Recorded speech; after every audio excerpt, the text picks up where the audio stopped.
This week, Russell Crowe is a victorious Roman general turned gladiator. Kim Basinger rebuilds her life in Kenya in I Dreamed of Africa. And abandoned wife Heather Graham heads west to stand by her man whether he wants her to or not in Committed.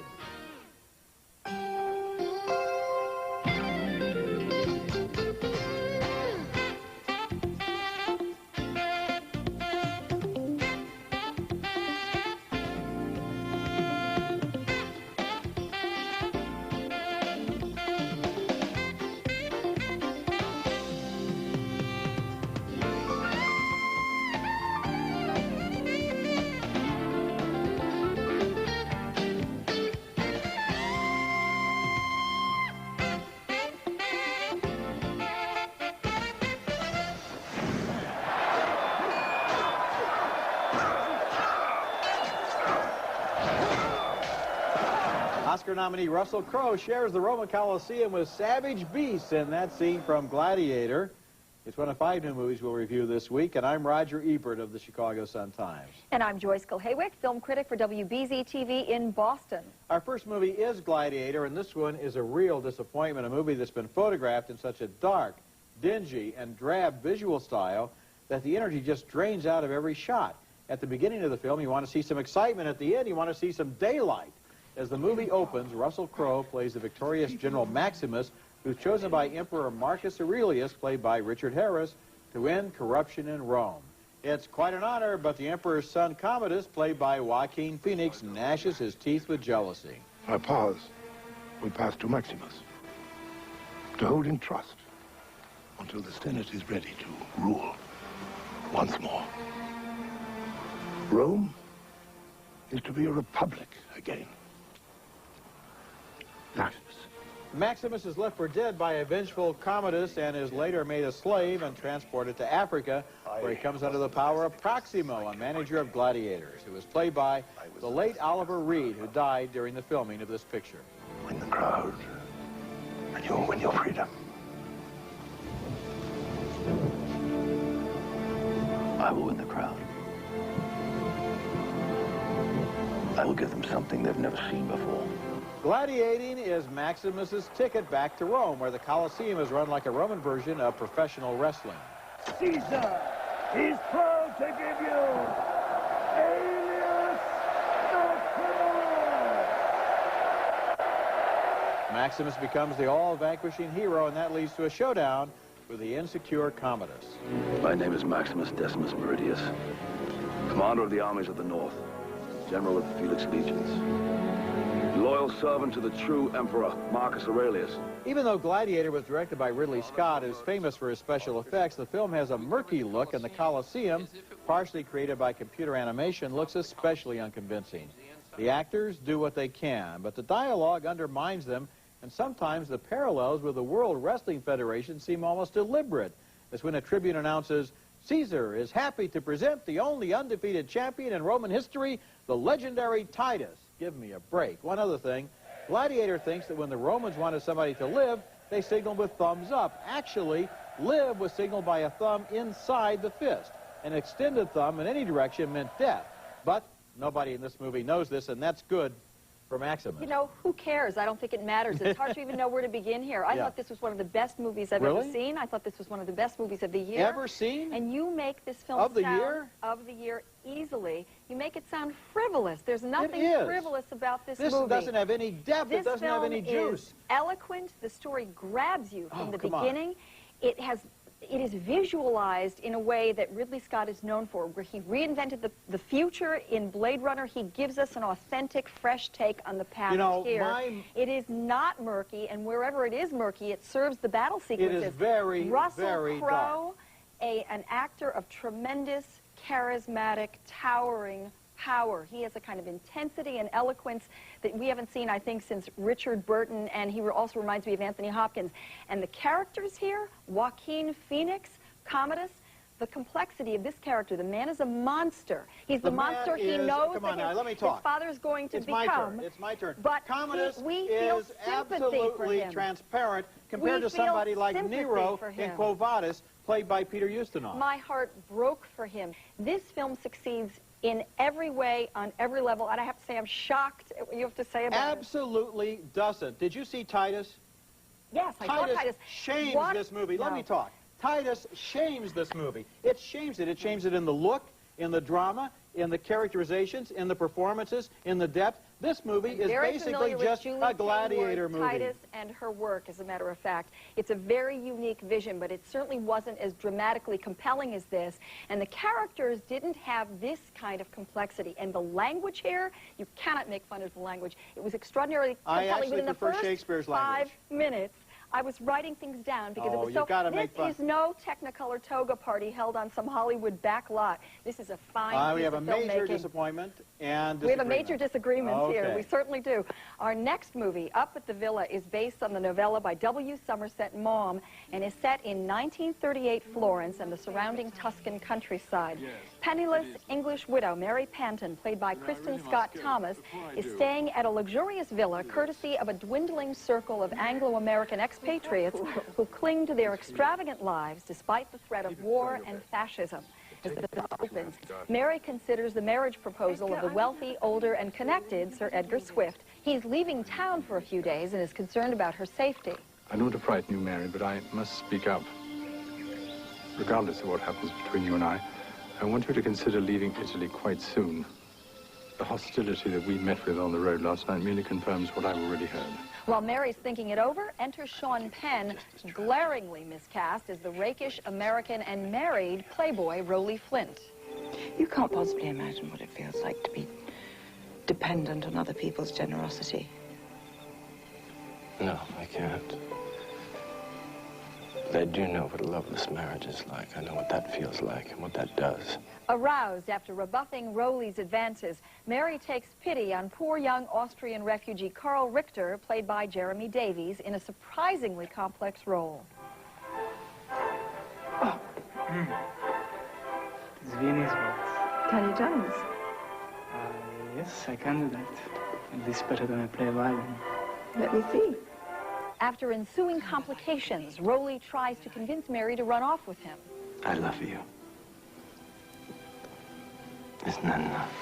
The answer is no. If Sean Penn were Cary Grant, we could understand how Mary might run off with an American who promised romance and freedom from a world about to collapse.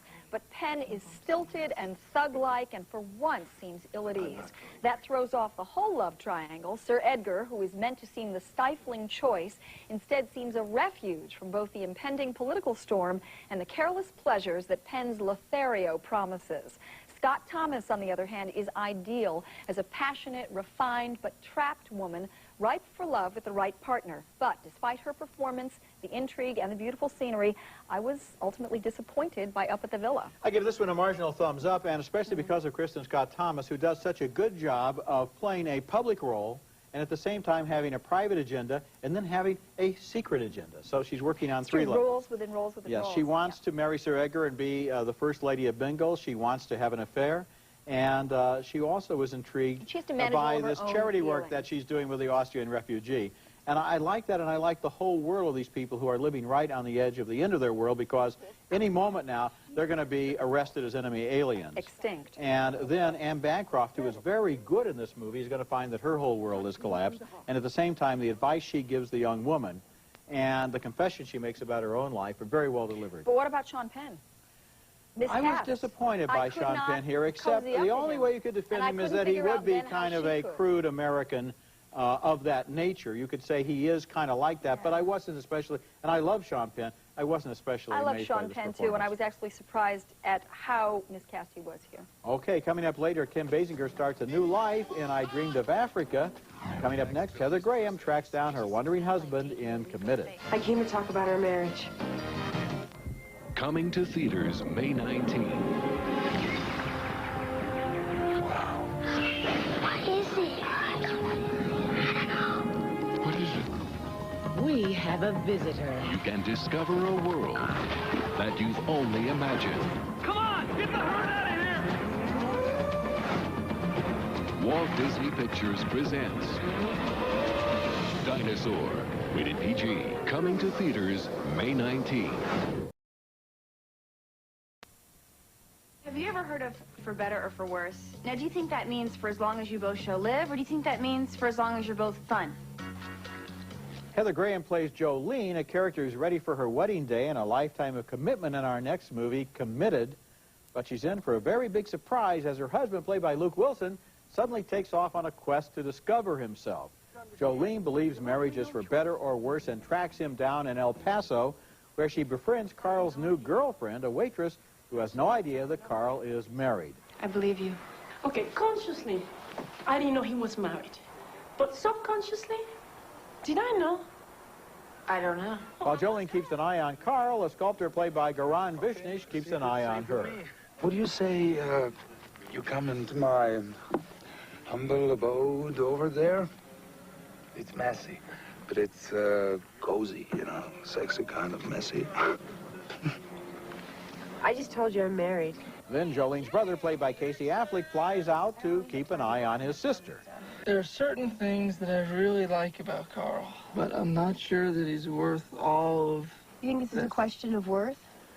No, I just mean that maybe... What if Carl was confined to a wheelchair? What if he lost both his legs? He's not in a wheelchair, Joe. I mean... My big problem with Committed was that I felt like I'd arrived at the conclusion of the story about an hour before the characters did.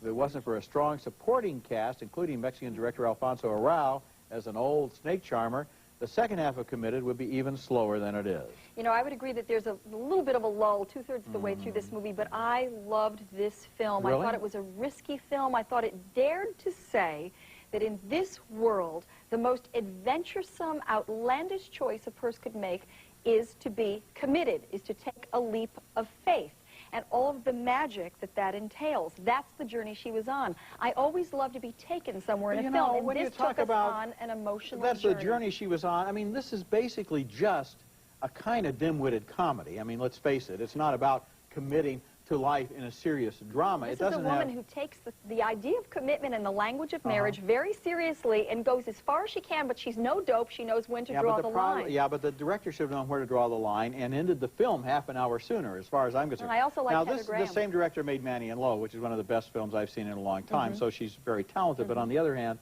this one just seemed to me to have one idea and have it over and over and over again. I thought it went exactly where it needed to go, and I thought Heather Graham was perfectly cast, very joyful, very vulnerable. I love the film. It felt very liberating to me. Coming up next, Kim Basinger faces the wilderness of Kenya in I Dreamed of Africa.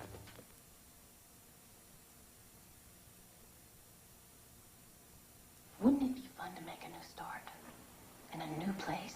Yeah. Though her young son probably has no idea what she means, we are to understand that her dream will become reality in I Dreamed of Africa, a true story starring Kim Basinger as Kuki Gallman, a wealthy divorcee who marries Paolo, played by Vincent Perez, and leaves a privileged life in Italy for a more rugged and fulfilling existence in Africa. But soon after the family's arrival there, Paolo takes off with the boys on his own adventure. What happened to checking out the ranch like you talked about? Oh, come on. Look. What? No watch. Took it off when the plane landed in Nairobi, and I haven't put it on since. Things have a different rhythm here. You'll get used to it. So I keep hearing. They sporadically argue and make up until one night an elephant helps Paolo prove his point. Get the hell away! You maniac! You're insane! Roy! No! Try tomorrow. A different rhythm. No! Say it's a different rhythm! The movie is a disjointed series of episodes, often pointless, that gather no dramatic momentum. All the while, Kim Basinger, who looks ravishing, never changes, though her rundown ranch eventually looks as though Martha Stewart was helicoptered in to redecorate. There are isolated scenes of power and beauty, but the screenplay leaves the actors stranded.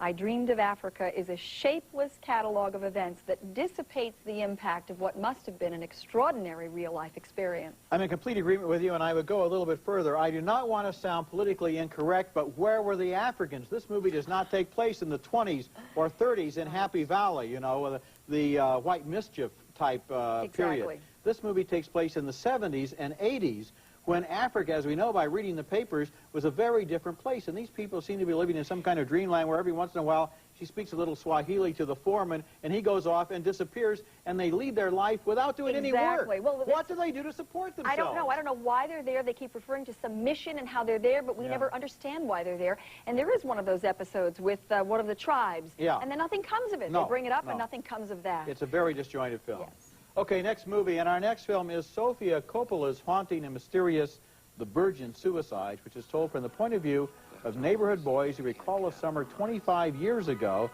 when the 5 Lisbon sisters kept them all entranced. The Lisbon girls are great beauties, especially Lux, the most daring, who is played by Kirsten Dunst. Keeping an uneasy eye on their blooming daughters are Mr. and Mrs. Lisbon, played by James Woods and Kathleen Turner. Peter, are you on the football squad?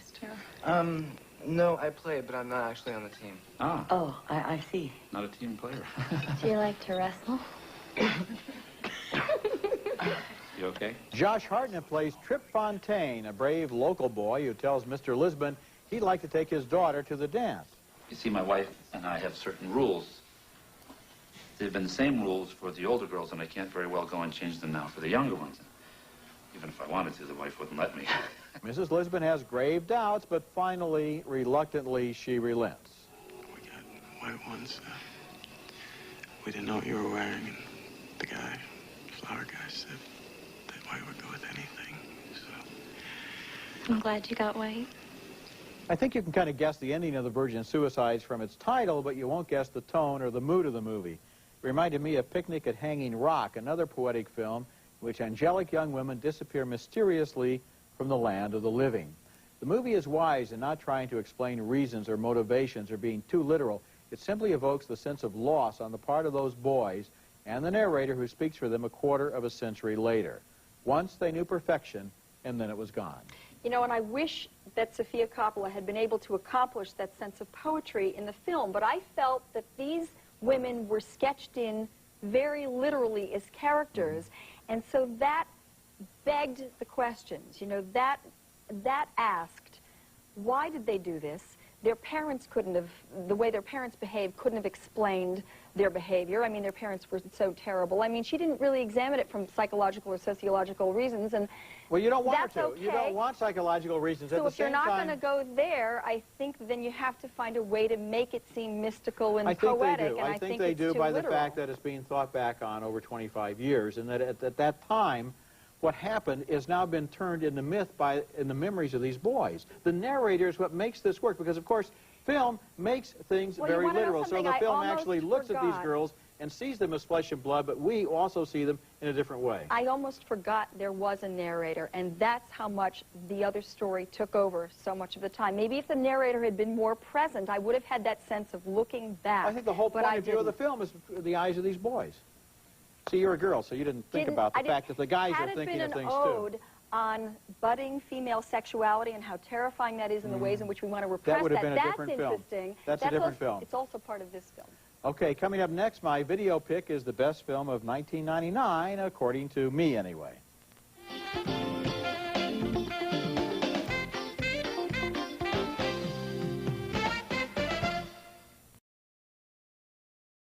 Roger Ebert in the Movies Video Pick of the Week is brought to you by Nestle Raisinets. At the movies or at home, Raisinets. My video pick this week was a real easy choice for me. It's Being John Malkovich, which I thought was the best film of 1999, and now it's just out on video. This movie is so endlessly inventive that it seems to have 3 or 4 times more ideas than the average film. It stars John Cusack as a gifted but unpopular puppet master who in desperation takes a clerical job in a very peculiar office. Welcome to Lester Corp. How may we meet your filing needs? Behind a file cabinet, he finds a hole in the wall, and when he enters it, he discovers to his amazement that he is transported into the mind of the actor John Malkovich.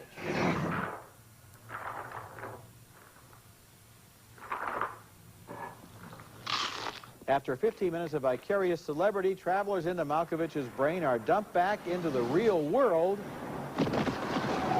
While meantime, Malkovich is extremely annoyed at the trespassing going on inside his cranium.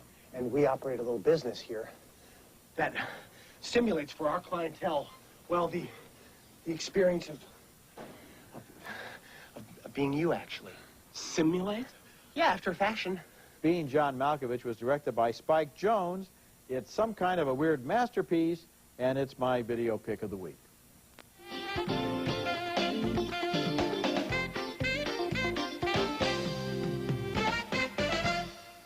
Alrighty. Before we go on, I want to review last week's service. So let's go to tape.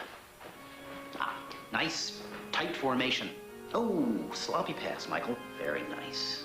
Oops, it's all in the wrists. You break away too early. And pick up the pace of the left flank and into the end zone.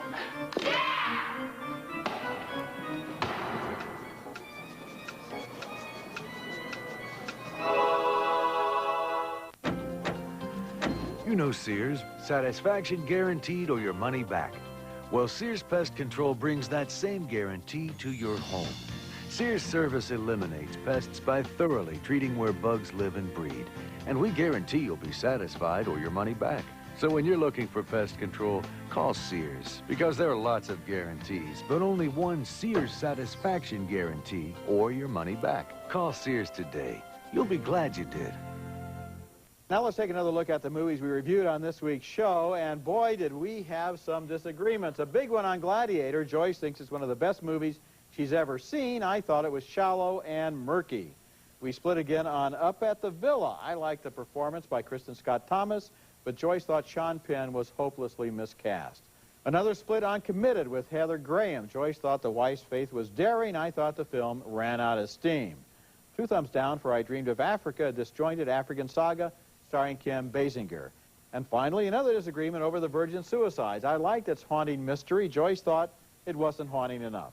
And to get back to Gladiator, I'll see at Oscar time. I'm predicting Oscar nominations for Russell Crowe and Joaquin Phoenix. Oh, I'm sure it'll win 8 or 10 Oscar nominations, but that doesn't mean anything. They will be deserved. We have to have a higher standard than the Academy. They will be deserved. My standards are right here. Okay, remember you can hear our reviews on the web, Joyce and myself at Ebert-movies.com, part of Go Network. My print reviews are at suntimes.com/Ebert. Next week we'll be back with reviews of more new movies, including the sci-fi thriller Battlefield Earth starring John Travolta, and a Hamlet with a contemporary edge starring Ethan Hawke. That's next week, and until then, the balcony is closed.